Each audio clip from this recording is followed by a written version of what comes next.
स्वागत है आपका अपने YouTube चैनल मैथ मस्ती सचिन सर पर। दोस्तों मैं सचिन पाल और आप देख रहे हैं क्लास 10th में एक्सरसाइज 4.4। तो 4.4 में क्वेश्चन लिखा हुआ है, निम्नलिखित द्विघात समीकरणों के मूलों की प्रकृति ज्ञात कीजिए, यदि मूलों का अस्तित्व हो तो उन्हें ज्ञात कीजिए। तो सबसे पहले हम इसमें देखेंगे 3 पॉइंट होते हैं, कब मूल वास्तविक होंगे, कब मूल वास्तविक नहीं होंगे और कब मूल वास्तविक और असमान होंगे। ठीक है, तो वास्तविक कब नहीं होते हैं, मूल वास्तविक नहीं है कब होंगे, जब x अर्थात ऐसे कह लें 0 इज ग्रेटर देन माइनस, अर्थात ये कह सकते हैं कि कोई भी संख्या 0 से बहुत छोटी हो, जैसे माइनस का 1, 30, 31, 32, 35, 38, 40, 40, 100, 50 जो भी हो, तो 0 अगर बड़ा होगा तो मूल वास्तविक नहीं होंगे। दूसरा पॉइंट होगा, जब मूल क्या होंगे, जब दोनों मूल्य बराबर होंगे तो क्या हो जाएगी, जब d का मान ऐसे कहेंगे, d का मान हमारा क्या हो जाएगा व्युत्क्रम में, d का मान क्या आएगा, d इक्वल्स माइनस हो जाएगा कोई भी, और यहां पर क्या आ जाएगा, जब d का मान 0 अर्थात d का मान कितना आ जाएगा 0 हो जाएगा, तो मूल क्या हो जाएंगे, वास्तविक होंगे, वास्तविक होंगे। नंबर 3 में जब मूल वास्तविक और असमान होंगे, जब मूल वास्तविक और असमान कब होंगे, जब आ जाएगा बड़ा होगा, 0 से कोई भी नंबर हमारा आएगा वो बड़ा हो जाएगा, जैसे 0 इज ग्रेटर देन 10, ये हो गया है 0 इक्वल 0, और ये हो गया है ऐसे कह लें 0 इज ग्रेटर देन माइनस का 10 मान लेते इसको भी, तो ये मूल वास्तविक नहीं होंगे। जब संख्या कोई भी आएगी, जब वो वास्तविक नहीं होगी तो हमारे पास संख्या माइनस में जाती होगी, जब बराबर होंगे तो वास्तविक होंगे, जब वास्तविक असमान कब होंगे, जब संख्या 0 से कोई संख्या बड़ी होगी। ठीक है, इसी प्रकार का क्वेश्चन एक दिया गया है, निम्नलिखित द्विघात समीकरणों के मूलों की प्रकृति ज्ञात कीजिए। तो मूलों की प्रकृति ज्ञात करनी है, तो मूलों की प्रकृति क्या है, लिखा हो first number 2x² minus 3x। Question number 1 का फर्स्ट नंबर है 2x² 2x² minus 3x plus 5 minus 3x plus 5 बराबर में क्या दिया गया 0। पूछ रहा है मूलों की प्रकृति ज्ञात कीजिए, मूलों का अस्तित्व हो तो उन्हें ज्ञात कीजिए। जब अस्तित्व का मतलब होता है जब वो d का मान 0 हो जाएगा, अर्थात विविध का d का मान जब 0 हो जाएगा तो हमें क्या करना है, धराचार्य प्रमेय से उसके मूल ज्ञात करने हैं। और अगर d का मान 0 नहीं होता है, कोई संख्या माइनस में आती है तो मूल वास्तविक नहीं होगा। अगर संख्या 0 का था, d का मान 0 से अधिक आए, 1, 2, 4, 5, 6, 7, 8 जो भी संख्या दी हो, अर्थात कहने का 0 से बड़ी हो, तो उसमें असमान होंगे और वास्तविक होंगे। तो वहां पर भी धराचार्य प्रमेय से क्वेश्चन को सॉल्व करेंगे। जिसमें d का मान छोटा हो जाए अर्थात माइनस में हो जाए तो वहां पर हम नहीं लगाएंगे, बस सॉल्व करते हैं। तो पहले लिखेंगे 2² माइनस 3 प्लस 5 बराबर 0 से द्विघात समीकरण से तुलना करेंगे, द्विघात समीकरण से तुलना करने पर तो द्विघात समीकरण क्या होती है, ax² plus bx plus c बराबर 0। तो यहां पर a का मान कितना हो जाएगा 2, b का मान -3 और c का मान क्या हो जाएगा 5। देखो घबराने की कोई बात नहीं है, ax² दिया गया तो यहां पर 2, ये चरपल x² दिया गया, चरपल x², तो इसको छोड़ दिया था, a के स्थान पर कितना दिया गया 2, तो a की वैल्यू कितनी हो जाएगी 2, इसमें x इसमें दिया, इसमें छोड़ देंगे। v की वैल्यू कितनी दी गई 3, वो भी कहा है कि माइनस की, तो v की वैल्यू कितनी दी गई -3। अब यहां पर c का मान क्या दिया गया 5, तो c का मान में क्या लिख दिया 5। अगर माइनस होता तो बस सीधी सी बात है माइनस लिख लेते, लेकिन नहीं, इसमें माइनस नहीं दिया तो माइनस नहीं लिखेंगे। अब ये हो गया, अब आता विविध कर d बराबर होता है b² माइनस 4ac, तो d इक्वल हो जाएगा, b की वैल्यू कितनी थी 3, तो -3 का क्या हो जाएगा स्क्वायर, -4 गुणे a का मान कितना दिया गया है 2, गुणे c का मान कितना दिया गया है 5, तो d बराबर आ जाएगा 3 गुणे 3, 3 3 9, फिर ये आ जाएगा 4 दूनी 8, 8 5 40, तो माइनस का क्या हो जाएगा 40। तो डी इक्वल कितना आ जाएगा 40 से 9 हो जाएंगे माइनस के 31। अभी हमने बताया था कि अगर डी का मान माइनस में आता है तो उसके मूल वास्तविक नहीं है। तो इसमें डी का मान कितना आ रहा है माइनस का 31, अर्थात हमें धराचार प्रमेय नहीं लगानी। तो लिखेंगे अतः मूल वास्तविक नहीं है, अतः मूल वास्तविक नहीं है, अतः या वास्तविक नहीं, ऐसे भी लिख सकते हैं। अगला क्वेश्चन दिया गया है या ऐसे भी लिख सकते हैं अतः इस समीकरण के कोई मूल नहीं है, अतः इस समीकरण के कोई मूल नहीं। से लिखो अतः इस समीकरण के कोई मूल वास्तविक नहीं है, वास्तविक नहीं है। अगला क्वेश्चन देखेंगे इसी पार्ट सेकेंड पार्ट। तो सेकेंड पार्ट लिखा हुआ है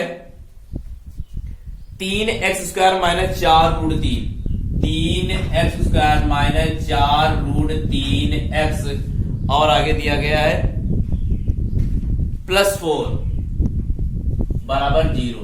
तो द्विघात समीकरण से तुलना कर लिख लेंगे, द्विघात समीकरण से तुलना करने पर तो करो भाई ax² plus bx plus c equal 0।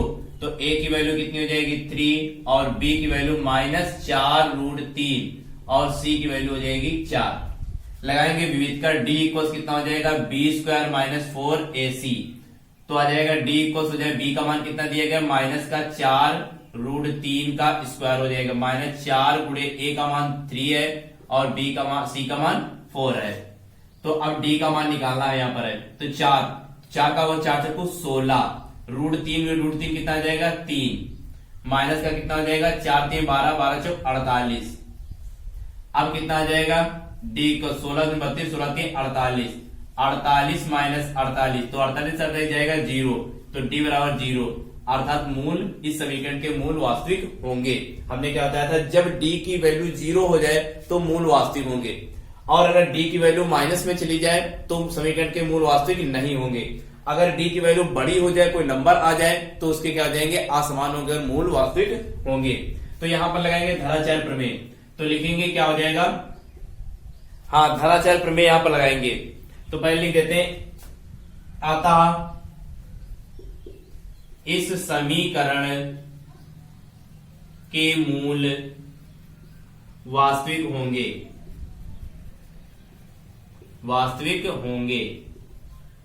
तब अब लगाएंगे धराचार प्रमेय से। धराचार प्रमेय क्या होती है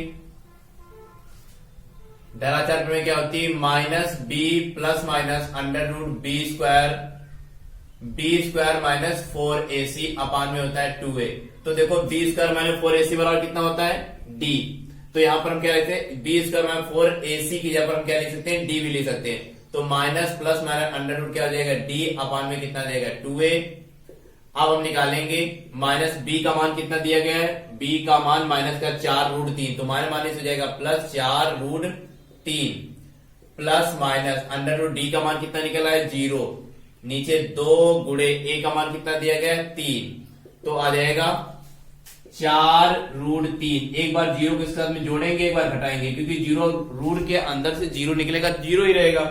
तो एक बार इसको जोड़ेंगे और एक बार इसी को घटाएंगे तो 3 दूनी कितना हो जाएगा 6। एक बार जोड़ लिया गया ये घटा रहे हैं √3 माइनस 0 बटे कितना आ जाएगा 6।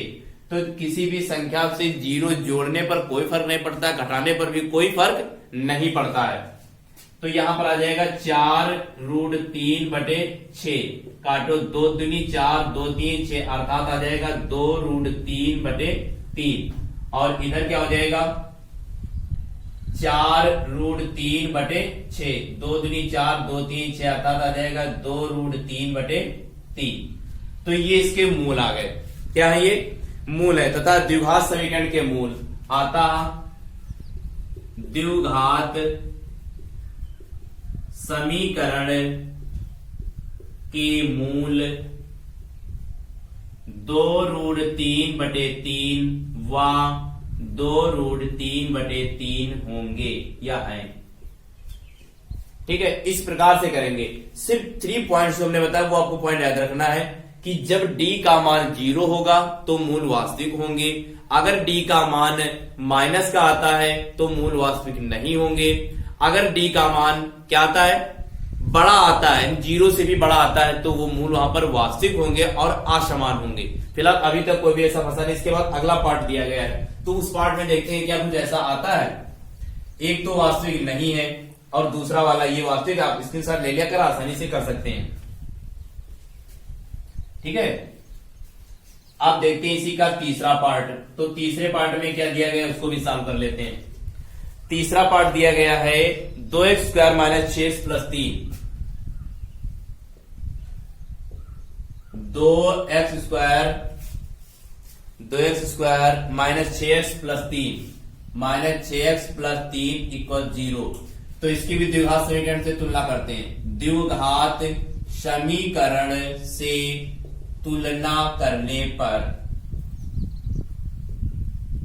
तो तुलना करो ax², ये हर बार आपको लिखना है bx + c = 0। ये ना कहना हमें पता है, मैं ऐसे डायरेक्ट लिख ले, आपको लिखना है हर बार। d बराबर हो जाएगा -6 और c बराबर हो जाएगा 3, तो लगाएंगे d बराबर b² - 4ac।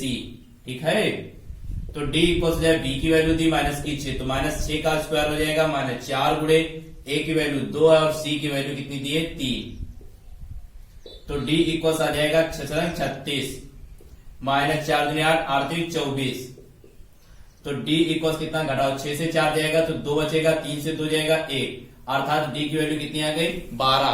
जब d की वैल्यू 12 है अर्थात 0 से बड़ी है तो मूल वास्तविक होंगे और असमान होंगे। तब लगाएंगे धराचार में, तो -b plus minus under root ने क्या कहा था b² - 4ac होता है, लेकिन b² - 4ac d के बराबर होता है तो वहां पर d लिख सकते हैं। अपान में कितना हो जाएगा 2a, तो क्या जाएगा b की वैल्यू कितनी दी गई है -6, माइनस माइनस क्या हो जाएगा प्लस, माइनस ये दिया माइनस ये, माइनस माइनस प्लस, तो 6 हो जाएगा, plus minus under root d की वैल्यू कितनी निकल है 12, तो 12 हो जाएगी बटे में 2 गुणे a का मान कितना दिया गया है 2, 2 दूनी कितना हो जाएगा 4, तो 6 प्लस 12 के गुणन कर लो तो आ जाएंगे 2 6 12, 2 3 6, 3 1 कम 3, जोड़े से एक बाहर आएगा तो आ जाएगा 2√3 बटे 2 दूनी 4। अब एक बार इस वाले पद को हमेशा ध्यान रखें, जो राइट हैंड साइड में दिया तो उसी को जोड़ते हैं उसी को घटाते हैं, तो 6 प्लस एक बार जोड़ेंगे 2√3 बटे में कितना आ जाएगा 4। अब इसी को घटाएंगे 6 - 2√3 बटे में कितना आ जाएगा 4। पहले इस वाले पार्ट को सॉल्व करते हैं। इसमें से कॉमन क्या मिलेगा 2, तो 2 कॉमन मिले 2 3 6 3 प्लस कितना आ जाएगा √3 और बटे में कितना आ जाएगा 4, 2 1 कम 2, 2 दूनी 4 आ जाएगा 3 प्लस √3 बटे में कितना आ जाएगा 2। ठीक है, अब इसको सॉल्व करने में 2 कॉमन मिलेगा तो 3 माइनस √3 बटे में आ जाएगा 4, 2 1 कम 2, 2 दूनी 4, 3 माइनस √3 बटे में कितना आ जाएगा 2। तो लिखेंगे अतः ये जो हमारे पास दिए मूल, अतः मूल क्या हो जाएंगे हमारे द्विघात समीकरण के मूल, अतः द्विघात समीकरण के मूल क्या जाएंगे 3 प्लस √3 बटे में 2 है। दूसरा क्या हो जाएगा 3 माइनस √3 बटे 2 होंगे। ठीक है, इस प्रकार से क्वेश्चन नंबर 3 के जो 3 पार्ट थे तीनों पार्ट आपके सॉल्व हो गए।